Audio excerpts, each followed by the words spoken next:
Το πνεύμα του τσακαλιού μέσα του με τα 12 προσωπία του είναι ένα πνεύμα το οποίο συνθέτει ολοκληρωμένα το πνεύμα της οργής, μια οργή η οποία στρέφεται και εκφράζεται φανερά και κρυφά μέσα στην ανθρώπινη υπόσταση του ανθρώπου που βρίσκεται εγκλωβισμένος στον πτωτικό άνθρωπο, ο οποίος εκφράζεται μέσα από αυτή την συχνότητα.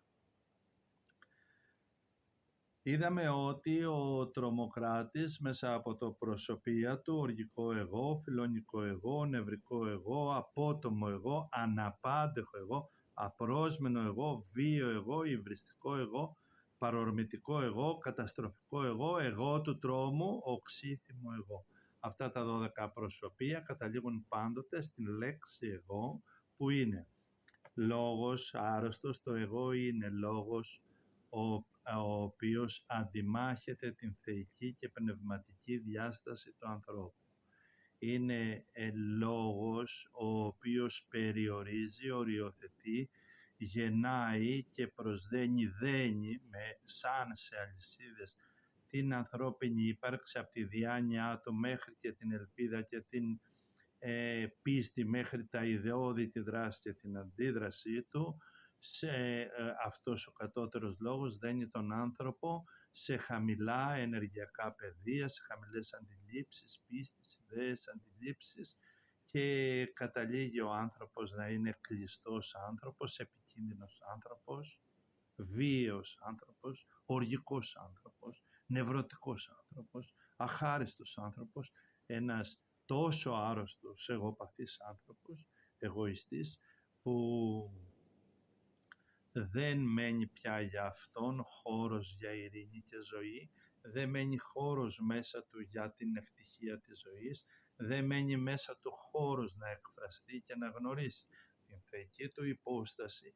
Δεν γίνεται με τέτοιες δυνάμεις μέσα σου, διανοητικές, συναισθηματικές, με δυνάμεις εξερχόμενες από το λόγο του τρομοκράτη. Τι θα βγει από το λόγο ενός ανθρώπου που πάσχει από βίο, οργικό, μανιώδη, επιθετικό? Τι λόγος θα βγει και τι ενέργειες θα έχει αυτός ο λόγος μέσα του? Και καθώς μιλάει και βγάζει και σκέπτεται, αυτά γυρίζουν μέσα και τον χτίζουν στην ύπαρξή του.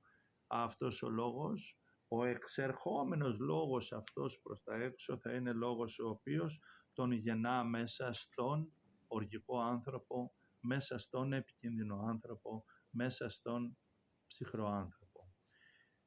Τι εργασία ταιριάζει σε αυτόν, τι σκέψεις του ταιριάζουν σε αυτόν τον άνθρωπο? Η εργασία που μπορεί αυτός ο άνθρωπος και επιλέγει συνήθως να κάνει είναι εργασία η οποία ενεργοποιεί την δυναμική αυτή. Είναι του οργικού, του απρόσμενου, του βίου. Του ταιριάζει πάρα πολύ να είναι πυγμάχος του, να είναι σε πολεμικές τέχνες και έτσι να ενεργοποιεί όλο του το είναι μέσα σε βιότητες, πάλι βέβαια σε έντιμες καταστάσεις, χωρίς να εκτρέπεται και να βγαίνει σε θηριώδη κατάσταση. Δουλειά που του ταιριάζει είναι κάθε τι που αφορά πολεμικές τέχνες, νόμιμη βία, αστυνομικός, ειδικές ομάδες, καταστάσεις, σε επικίνδυνες αποστολές. Είναι ένας άνθρωπος που μπορεί να διαπρέψει σε πολεμικές επιχειρήσεις, πηγαίνουν εύκολα μισθωτοί πολέμων, άνθρωποι για να δημιουργούν, να δίνουν ασφάλεια, να παρέχουν ασφάλεια σε είτε νομικά, είτε υψηλά πρόσωπα, είτε οποιονδήποτε άλλους έχουν ανάγκη από ανθρώπους της βίας, και χρησιμοποιούνται με νόμιμο, θα λέγαμε, τρόπο. Όπως του κάνει να είναι εγκληματίας, να είναι απατεώνες, να είναι έμποροι ναρκωτικών, ουσιών, πορνοβοσκοί. Ξέρετε τι είναι αυτοί? Ξέρετε. κάνουν να συνθέσουν, να γράψουν βιβλία με ιστορίες βιαιότητας, κάνουν για κινηματογραφικά σενάρια τα οποία θα γυρίσουν και θα γράψουν, αποδίδουν σε αυτά και θα γράψουν ταινίες φρίκης, φοβερά πράγματα. Αδιανόητα για να κάτσει άνθρωπος να βάλει το νου του, τη φαντασία του, τη σκέψη, το ιδεώδες, να εικονογραφήσει, να φτιάξει, να στήσει για τέτοιου είδους πράγματα, για να ποτίζει τα νέα μυαλά, να τα ποτίζει τα νέα παιδιά, να ποτίζει τους ανθρώπους με τέτοια συναισθήματα, με τέτοιες εικόνες, με τέτοιες ενέργειες. Βέβαια πολλά από αυτά τα πνεύματα μέσα από αυτούς τους ανθρώπους εργάζονται το δικό τους έργο, για αυτό τα κάνουν, ξέρουν τι κάνουν, το κάνουν για να ποτίσουν, για να μπολιάσουν, για να φυτέψουν μέσα στις ανθρώπινες υποστάσεις τις ενέργειες της ψυχής, να τις κάνουν να λειτουργούν παραφύση υπέρ τους και κατά του ανθρώπου. Αυτά τα είπα και στο πρώτο βίντεο. Τώρα περιληπτικά το μεγάλο όγκου του έργου σε αυτά τα σαμάρια θα αναφερθώ, είπαμε για τη δουλειά, θα αναφερθώ ότι στον τρομοκράτη οι ασθένειες που συνήθως εμφανίζει είναι βίαιες, απρόσμενες, αναπάντηχες και απρόβλεπτες. Όλα αυτά έτσι περιληπτικά στο βιβλίο τα γράφω με πολύ απλό και λεπτομερές τρόπο, ειδικά για γιατρούς, ειδικά για φιλοσόφους, ειδικά για ανθρώπους που ασχολούνται με ανθρώπους, που να βρουν πολύ μεγάλη ωφελημότητα να τα μελετήσουν και να τα σεβαστούν. Οι ασθένειες που παρουσιάζει συνήθως είναι οποιαδήποτε ασθένεια μπορεί να εμφανιστεί γρήγορα, απρόσμενα, απρόοπτα, γιατί αυτό τον ενεργοποιεί. Μια καρδιά μπορεί να έρθει ανά πάσα στιγμή. Εάν έχει ένα τέτοιο πράγμα θα του ενεργοποιεί τον εσωτερικό του τύρανο, χωρίς να σημαίνει ότι δεν παθαίνουν και άλλοι άνθρωποι, χωρίς να λέμε τι προκαλείς. Όταν δουλεύεις υπερβολικά και υπερβολικά και υπερβολικά και υπερβολικά, το σώμα θα κουραστεί. Λέμε τι θα πάθει και κόπος. Όταν λες υπερβολικά σε χλαμάρες, σε αηδίες και συνεχώς μιλάς απρόσεκτα, αυτό τι θα αποκτήσεις? Ένα νου άστατο, θυμώδη, ταλέπορο. Όταν συνεχώς κινείσαι σε ενέργειες, θα εντάσσεις, όλα σε απειλούν και απειλείς, τι ύπαρξη θα αποκτήσεις? Ύπαρξη απειλής. Έτσι όλα μέσα στα του ανθρώπου εκφράζονται για να ζει ο τύραννος, οργικό εγώ, νευρικό εγώ, φιλόνικο εγώ και όλα τα άλλα προσωπία. Για τον άνθρωπο που φορά το σαμάρι του τσακάλι και βιώνει τον εσωτερικό τύραννο, οργικό εγώ, νευρικό εγώ, φιλόνικο εγώ, είναι αδιανόητο να βρει μέσα του λίγο χώρο αρμονίας, πραότητας και ειρήνης. Αυτές οι δυνάμεις που προαναφέραμε για αυτόν τον άνθρωπο είναι άγνωστες του. Είναι αδιανόητο να υπάρχει μέσα του ελεύθερος, ανοιχτός, αρμονικός, ισορροπημένος, με γαλήνια ενέργεια στους χώρους του, δηλαδή στο νου του, στη σκέψη, στη φαντασία του, στο καλημέρα του. Και κρυφά και φανερά, είτε το συνειδητοποιεί ή όχι, είτε το παραδέχεται ή όχι, βάλετε από προσωπία του εσωτερικού του τυράννου την βιαιότητα, το απότομο, το νευρικό. Το εσωτερικό του ανθρώπου αυτού βυθίζεται σε ένα πικρό θυμό που τον βρίσκεις πίσω από όλες τις ατμόσφαιρες του και μέσα σε όλη του τις εκφράσεις εσωτερικές και εξωτερικές. Αν παρατηρήσεις θα δεις αυτό τον πικρό θυμό να φωλιάζει μέσα στην υπαρξιακή του, μέσα στην ύπαρξή του την ίδια, με τέτοιο τρόπο ώστε είναι αδύνατο να κατοικήσει μέσα στον άνθρωπο αυτό η αρμονία.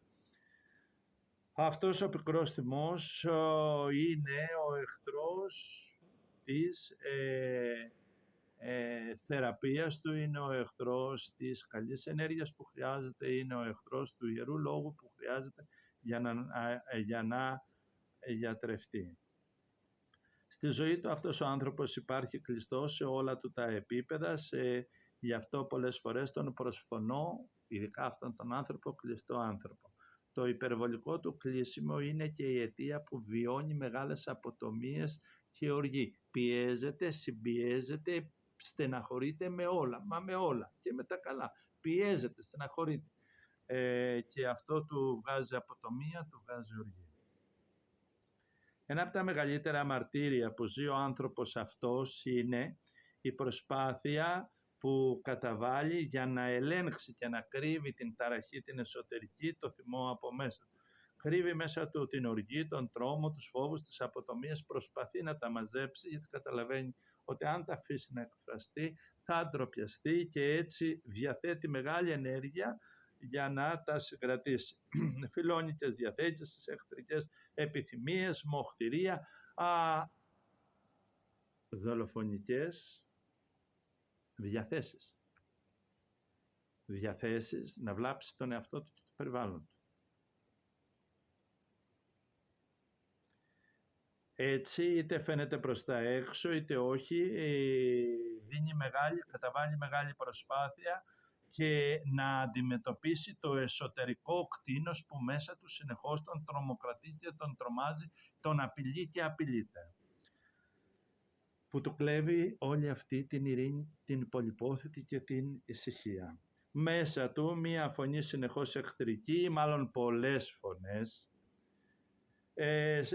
σαν μόνιμη απειλή, σαν συνεχόμενο ψήθυρο κινδύνου, ένας αληθινός φόβος που προέρχεται από την αγωνία, μη τον κυριαρχήσει αυτό το τρομερό κτήνος που ξέρει ότι κρύβεται μέσα του. Όταν δεν το ξέρει, αισθάνεται μόνο ότι κάτι μέσα του δεν πάει καλά και τον φοβίζει, τον τρομάζει, δεν ξέρει τι θα συμβεί. Βεβαίως υπάρχουν και εκείνοι οι άνθρωποι που ξέρουν μεν αυτό το κτήνος που έχουν μέσα τους, αλλά δεν διανοούνται το μέγεθος της κτηνοδίας, της τραχύτητας, της αποτομίας, της βιότητος που δύναται να φτάσει. Και μάλιστα λένε, μα έτσι είναι, όλοι οι άνθρωποι οργίζονται, όλοι οι άνθρωποι θυμώνουν, έτσι είμαι και εγώ, υποθέτουν ή έτσι αυτοδικαιολογούνται. Αρκετοί μάλιστα θεωρούν αυτή την κατάσταση του ανθρώπου φυσιολογική. Λέει, θα θυμώσω και εγώ. Όμως είναι εξαπατημένοι από τον εσωτερικό τύραννο. Αυτά δεν είναι φυσιολογικά. Καθώς μιλάμε εδώ για τον εσωτερικό τρομοκράτη και τα 12 προσωπία του τσακαλιού,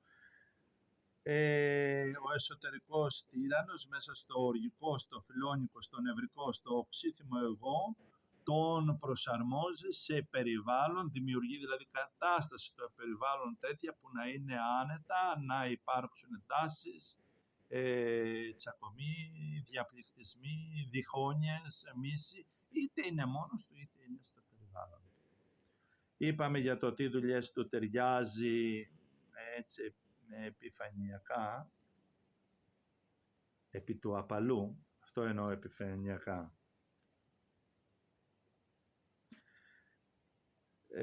Θεωρώ τραγικά κουτούς τους ανθρώπους που διδάσκουν και νομίζουν πως γίνεται να έχει ψυχική, οντολογική υγεία ο άνθρωπος που δεν είναι σύμφυτος με πνευματική αρετή.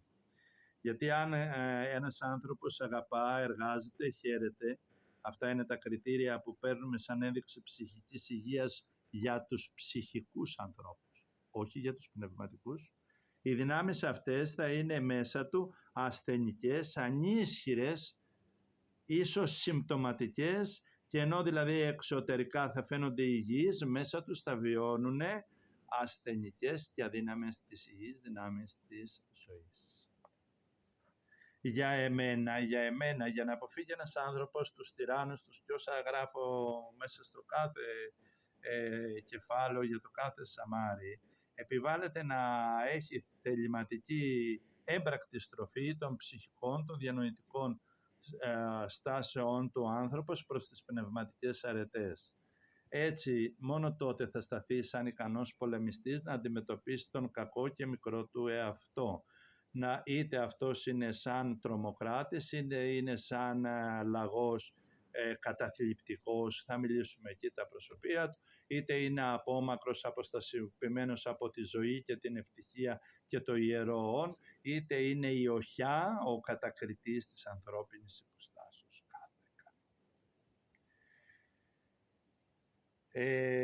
Έτσι θα σταθεί δυνατός πολεμιστής όταν στραφεί και αποκτήσει πνευματικές αρετές εναντίον της πολύμορφης κακίας των τυράννων που φωνεύουν μέσα την ανθρώπινη ωραιότητα και μολύνουν το μεγαλείο του νου, της καρδιάς, του χαρακτήρα, της προσωπικότητας ολόκληρης. Αλλά αυτό στην πραγματικότητα από μόνο του δεν αρκεί, γιατί τότε ο άνθρωπος θα είναι μόνο ένας καλός άνθρωπος, το οποίο είναι πάρα πολύ σπουδαίο. Ο άνθρωπος εισέρχεται στην ευτυχία της ζωής. Ο καλός άνθρωπος όντως από όποια χώρα, θρησκεία, φιλοσοφία και αν προέρχεται, αν όντως είναι καλός άνθρωπος, αγνός, καθαρός, αν έχει αγάπη, περνάει στην ουράνια βασιλεία. Αλλά ο πόνος μέσα του είναι αφόρητος, γιατί δεν έχει γνωρίσει τον Θεό, δεν έχει γνωρίσει το θεϊκό όν που κατοικεί μέσα του, δεν έχει γνωρίσει την σφραγίδα που ο Δημιουργός του έχει βάλει πάνω του και έτσι δεν έχει κατανοήσει την ζωή μέσα στην πνευματική διάσταση του Δημιουργού, όχι αυτή που ορίσαμε μόνοι μας. Δεν έχει γνωρίσει τον έρωτα μέσα σε αυτή την θεϊκή διάσταση. Δεν έχει γνωρίσει τον εαυτό του. Δεν έχει γνωρίσει τη συνύπαρξη. Δεν έχει γνωρίσει τον πόνο μέσα στην θεϊκή διάσταση. Μπορεί να έχει ωφεληθεί από τον πόνο, από τον έρωτα, από τη σεξουαλικότητα, από τη θρησκεία του, από τη φιλοσοφία του, από την επιστήμη, αλλά δεν έχει δει αυτά στην θεϊκή όντως διάσταση, σύμφωνα με την εσωτερική σφραγίδα, το ιερό όν που ο Θεός έθεσε μέσα μας, το οποίο είναι η χαρά και η ευλογία της ζωής.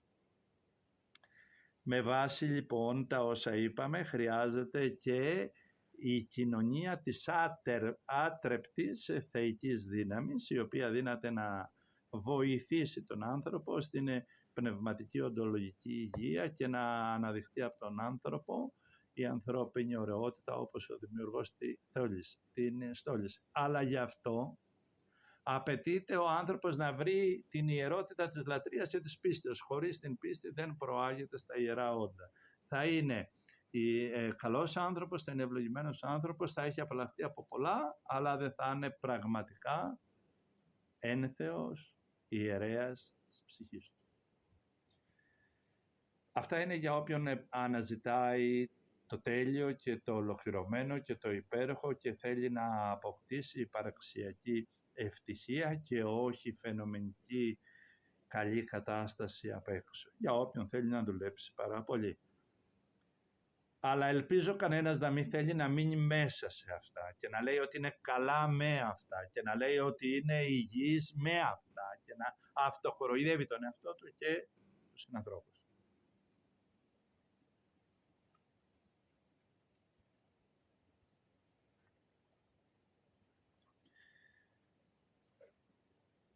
Μέσα στους ανθρώπους αυτούς που εργάζονται, που κατοικούν μέσα του αυτά τα προσωπία του εσωτερικού τυράννου, θέλω να κατανοήσετε ότι είναι αδιανόητο να αντιληφθεί και να καταλάβει πώς πρέπει να χρησιμοποιεί τα λόγια του. Για αυτούς τους ανθρώπους είπε πάρα πολύ ωραία ένας μεγάλος ποιητής και προφήτης ότι άνοιξαν το στόμα τους, αχαλήνε τους και ξέρασαν, λέει, και στράφηκαν εναντίον των ανθρώπων, εναντίον του Θεού, εναντίον των συναισθημάτων, εναντίον του σύμπαντος. Αυτά τα άτομα συνήθως με τους τυράννους τους σχηματίζουν μέλη τρομοκρατικών οργανώσεων. Θέλω να αναφέρω κάτι πολύ σημαντικό, πιστεύοντας ότι έτσι βρίσκονται να κάνουν ανατροπές καθεστώτων, συστημάτων και ασκούν πολλές φορές δολοφονίες, τρομοκρατικές ενέργειες και συνήθως αυτά τα άτομα με τους εσωτερικούς τυράννους αναλαμβάνουν και την πλέον σιχαμερή ενέργεια και εργασία η οποία είναι να μπαίνουν μέσα σε ομάδες, σε οργανώσεις, σε κινήματα, σε ιδεολογίες υψηλές, είτε πολιτικές, είτε θρησκευτικές, είτε φιλοσοφικές, με σκοπό και μόνο να κυλιδώσουν και να αμαυρίσουν και να μολύνουν με το κακό ποιόν τους τα ανώτερα νοήματα και την ανώτερη προσφορά αυτών των δυνάμεων στους ανθρώπους.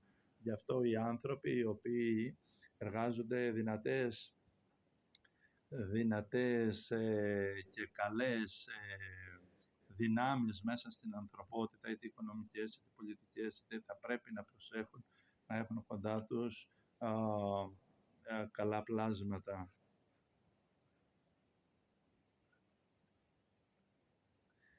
Οι άνθρωποι αυτοί φτάνουν πολλές φορές μέσα στην ηλική επιτυχία, αλλά σαν μια μυστηριώδη κίνηση, μυστηριώδη δύναμη να τους κυνηγά, πολλές φορές στη ζωή τους καταπίνουν την αποτυχία. Γι' αυτό το πάθημα, λέει η σοφία του λαού, στο στόμα είχαν τον πλούτο και τους έφαγε η φτώχεια και το κουτάλι. Με το κουτάλι, γιατί ενώ δημιουργούν, φτάνουν οι εντάσεις μέσα όταν πάει να επιτύχει αυτός ο άνθρωπος, όταν πάει να ευτυχήσει, δεν αντέχει σε κάτι ισορροπημένο, θα κάνει κάτι, θα δημιουργήσει μια έκρηξη και θα τα διαλύσει. Είναι αδύνατον ο άνθρωπος αυτός να καταλάβει τι με το στόμα του, να καταλάβει πραγματικά τι λέει και τι ξεστομίζει. Η εσωτερική φωνή του ανθρώπου αφορά το τσακάλι, είναι ποτισμένη με ενέργεια νευρικής φύσης, με ενέργεια γεμάτη εντάσεις, με ενέργεια που κρύβει μέσα της τραχύτητα και επικινδυνότητα. Οι εσωτερικές του φωνές και η εσωτερική του φωνή δονεί και κοινωνεί μυστικά όλο το είναι σε ένα ακατάπαυστο λέγειν θυμού, οργής, μανίας και εχθρικών διαθέσεων. Έτσι θα δεις αυτόν τον άνθρωπο να τρομάζει τον εαυτό του με τα πάντα του. Θα δεις συνεχώς μέσα του εντάσεις που ξεπερνούν τα όρια, τα φυσιολογικά. Και να εκδηλώνεται με αναπάντηχες συμπεριφορές λόγων και πράξεων. Τα όνειρα, τα οράματά του τα ονομάζω ελέφαντες. Ασφαλώς δεν μιλάω για τα ζώα τους ελέφαντες, αλλά για τα εσωτερικά του όνειρα, τα οποία το μεγαλύτερο μέρος τους είναι οι σκιές της λογικής των εγών του. Η δύναμη της ψυχής, όταν βλέπει τον άνθρωπο μέσα σε τόσο κατώτερα επίπεδα, εμποδίζει τη γνώση του ονείρου, εμποδίζει τη γνώση του οράματος, για να μην μπορεί να εισέρθει αυτός ο νευρωτικός άνθρωπος στο αληθινό όραμα της ζωής και μολύνει και αυτή την ιερότητα της ψυχής του. Η ψυχή γνωρίζει ότι κάθε τι που λέει η εσωτερική μας φωνή λαμβάνεται σαν προσευχή. Ισχυρίζομαι πως οι αληθινά πνευματικοί άντρες κατέχονται από μια εσωτερική φωνή που λέει πάντοτε επιλεγμένα ιερά λόγια, καλούς λόγους, ακόμα και στον ύπνο τους. Όλα τα μπλοκαρίσματα δημιουργούνται από την κακή εσωτερική ποιότητα του ανθρώπου και η κακή εσωτερική ποιότητα καθορίζεται από τους κατώτερους λόγους, από λόγους οι οποίοι γεννάνε τον άνθρωπο μέσα στη μικρότητά του.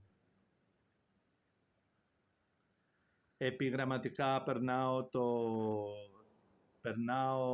την μελέτη μας εδώ, γιατί είναι πάρα πολύ και σκεμμένα συνοψίζω. Η λογική δύναμη του ανθρώπου είναι σκεπασμένη και πληρελισμένη και πνιγμένη μέσα στην ορμητικότητα των συναισθημάτων και των αισθημάτων του, τα οποία κυριαρχούνται από ενέργεια επώδυνης αναμονής και ανασφάλειας, σαν να απειλείται η επιβίωση των ατόμων. Γι' αυτό πολλές φορές ενεργούν πράγματα και μετά συνειδητοποιούν ή καταλαβαίνουν τι έπραξαν. Στο χώρο της θέλησης αυτών των ανθρώπων όλη η δυναμική έρχεται και άρχεται από την σεξουαλικότητα. Αυτά τα άτομα ξεπέφτουν στη μανία της σάρκας, που πολλές φορές πλησιάζει τη σαρκολατρία. Κοινώς όλη η σεξουαλικότητά τους και η σχέση με την σεξουαλικότητά τους δεν είναι σχέση καλή, αλλά είναι σχέση ζωική, επικίνδυνη και λαιλατική. Βέβαια, οφείλω να πω ότι επειδή η γυναικεία ύπαρξη πιστεύει ότι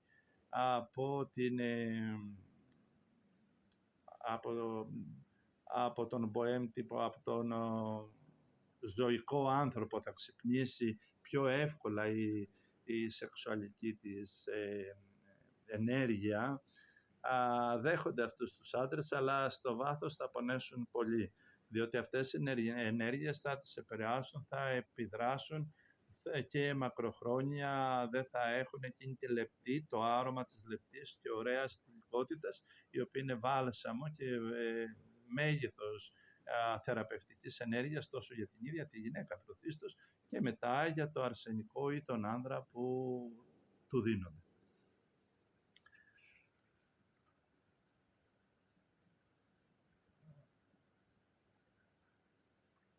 Ο εσωτερικός τύραννος, παρορμητικό εγώ, βίο εγώ, απρόσμενο εγώ, συλλαμβάνει το άτομο σε ρηπείο οφθαλμού, τόσο που θολώνουν όλοι οι χώροι του ανθρώπου και γεμίζει ο άνθρωπος αυτός με τα μουντά χρώματα της σκιάς. Είναι αυτό που έγραψε ένας υπέροχος ανεξίκακος άνθρωπος. Θόλωσαν τα μάτια του νου τους και από τη σκιά του θανάτου έγιναν εχμάλωτοι του φθόνου και της οργής.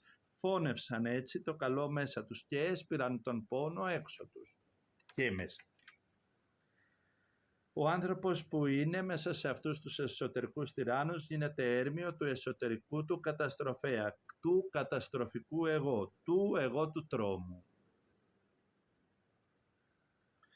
Είναι όταν βρεθεί στα όρια του, ο άνθρωπος αυτός σκοτώνει. Είναι ο μόνος άνθρωπος που μετά από μια ασήμαντη φιλονικία, κρατώντας μέσα στο νου του, κάνει μάχες με τα άτομα τα οποία θεωρεί εχθρούς. Είναι ικανός να περάσει ώρες, μέρες, μενόμενος εναντίον τους, βρίζοντας, κακολογώντας τους μέσα τους και έξω. Η οργή, ο θυμός, ο φθόνος, η εχθρότητα φουτώνουν μέσα τους σε τόσο μεγάλο βαθμό και ο ίδιος δημιουργεί μέσα στο είναι του μία βαλτώδη κατάσταση.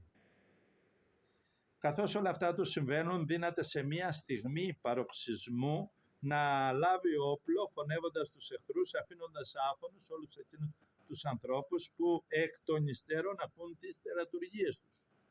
Και έρχεται μετά εκείνο που ακούγεται συχνά στα δικαστήρια, φόνος, εμβρασμό ψυχής. Ναι, αλλά εγώ λέω ότι αυτά τα έργα είναι έργα εσωτερικών τυράννων που βάλουν τον άνθρωπο στη λάσπη της ανθρώπινης τραγικότητας.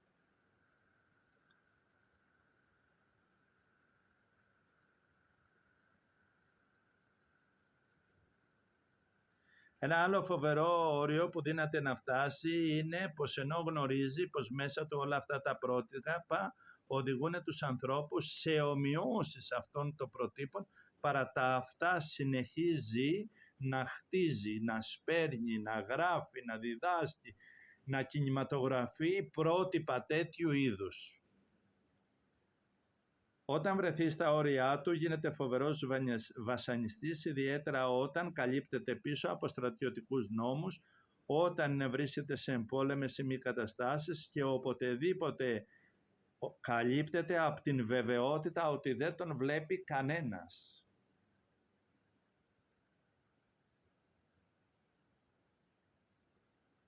Ένα από τα πιο ακραία και χειρότερα του ανθρώπου αυτού, όταν παγιδευτεί σε ζωικές και σαρκικές ορμές, πολλές φορές είναι ανίκανος να αντισταθεί. Συχνά είναι η αιτία που πολλοί άνδρες γίνονται βιαστές και φωνιάδες.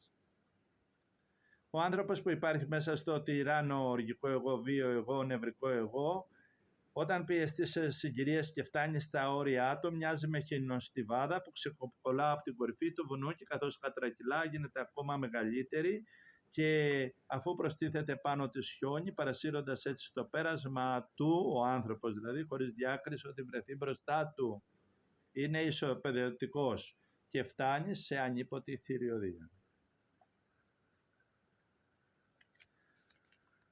Θα κλείσω, θα αφήσω για όποιον άνθρωπο θελήσει να ενδιαφερθεί και να μελετήσει με λεπτομέρεια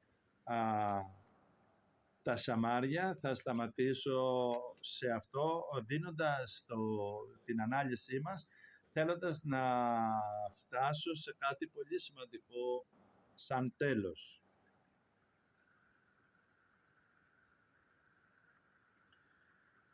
Όλα αυτά που μέσα του ζει ο άνθρωπος που έχει το σαμάρι του τσακαλιού και ζει τα προσωπία, όλα αυτά τα προσωπία συνθέτουν το πνεύμα της οργής, μια ξεχωριστή οντότητα. Αλλά έστω και ένα από αυτά τα προσωπία να υπάρχει μέσα μας, μέσα σου, αυτό μας φανερώνει ότι βάλεσαι από το πνεύμα της οργής. Και όπως εμείς οι άνθρωποι σαν λογικές οντότητες υπάρχουμε στο επίπεδο της ύλης, αλλά τα όρια μας εκτείνονται και έξω από την ύλη, έτσι και εκείνες οι οντότητες που είναι έξω από την ύλη, διαμέσου των δικών μας δυνάμεων, φτάνουν στον ορατό κόσμο εδώ της ύλης. Ποιος άραγε δύναται να μας σώσει από τον τύραννο αυτό και τα προσωπία του?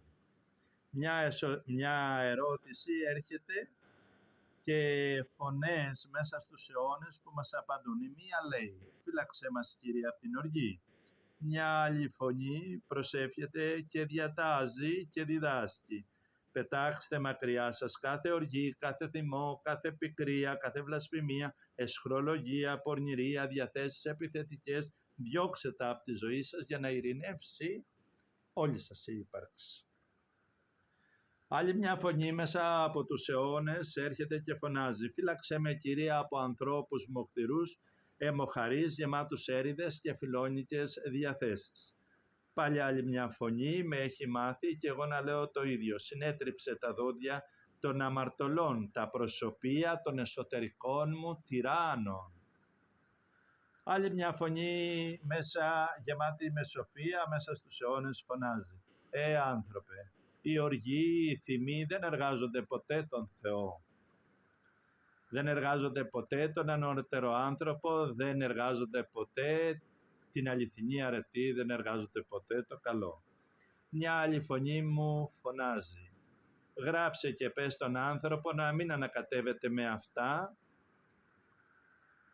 αλλά με τη Θεία Σοφία και ιδιαίτερα ποτέ να μην δικαιολογεί τέτοιες συμπεριφορές και τέτοιες πράξεις εσωτερικές και εξωτερικές, να μην τα θεωρεί, να μην τα διδάσκει, να μην τα παρουσιάζει σαν τάχα σοφία του Θεού».